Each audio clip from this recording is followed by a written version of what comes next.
So, ito po ang team na gumalaw for the Pateros. Oh, Marian Victory, kaway.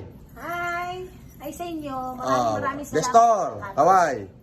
Ay, pakikita ko sa inyo yung mga team natin na bumuo dito sa isang matagumpay na naman pagtulong sa ating mga kababayan Pilipino. Si Mr. Alvin Chio. Hello, hello. Yan yung mga nagpuntahan ng Pateros. Akala nila ako'y pupunta naman. Hindi, no? Member ng team, John Fortuno, kaway. Si Mamang Magagatas. Any message to the Pateros? Buhay kayong lahat. Ayan. Si Wilson Diortolon. Ayan o, ay nako. Gabi na hoy, masasakit pa ulo niyan. At ayan. Kita nyo. Abangan nyo mga bagong ano. Marami ho. Once again. Tingnan nyo ho yung video. Magandang gabi ho sa inyong lahat. At mag-a-update ako dun sa mga nangyari sa Pateros kanina. Masyado daw hong overwhelming. At nagpasalamat po sila sa atin. At syempre, ako ho ay ako nga yung ignition, kumbaga sa sasakyan, ako ho yung ignition, pero yung mga gulong, brake, driver, makina ay hindi ho ako yan. At ayun o, panoorin nyo itong maiksing video clip na ito na magbibigay ng patotoo doon sa accomplishment natin dyan sa Pateros. At syempre, gusto kong andito yung ating mga kasama. Ayan, si Marian, si Miss Victory, yung aking kaibigan. Kumusta yung nangyari sa Pateros kanina? Maayos naman po sir yung ating pamamahagi ng biyaya mula sa iyo.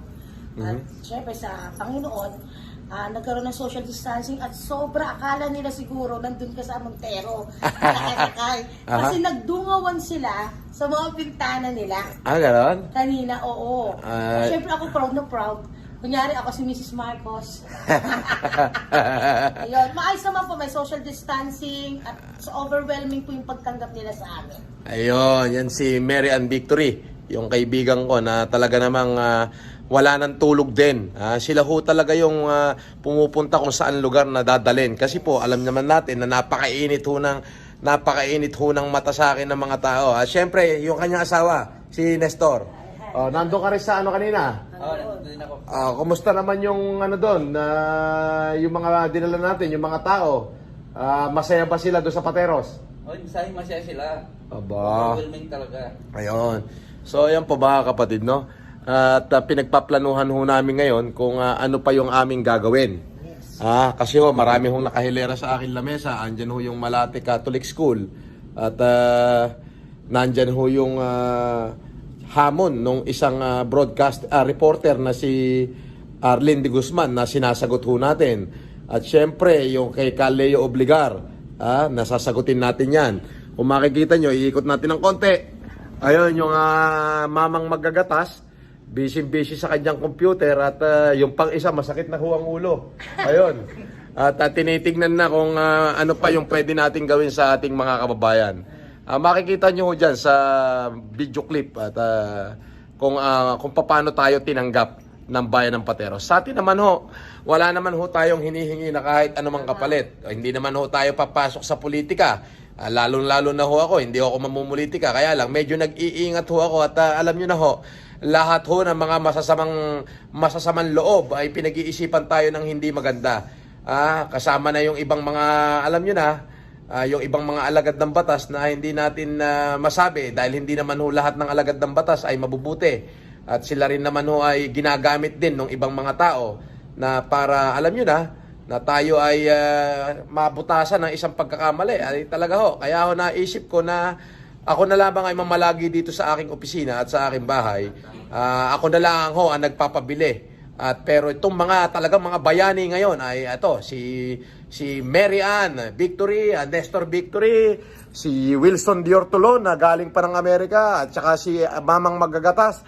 At syempre, si Ma'am Elizabeth Lopez de Leon, maraming salamat. At siya ho ay isa sa mga talaga namang masasabi nating nagpapacilitate Kumbaga, ako, ang trabaho ko lang ho ay taga-approve at taga-bayad. Ang trabaho ho nila, taga-deliver lahat ng pagod nasa kanila. Kaya yung papuri ho ay binibigay ko sa kanila. Okay, go! Thank you! Sir FLM, salamat po!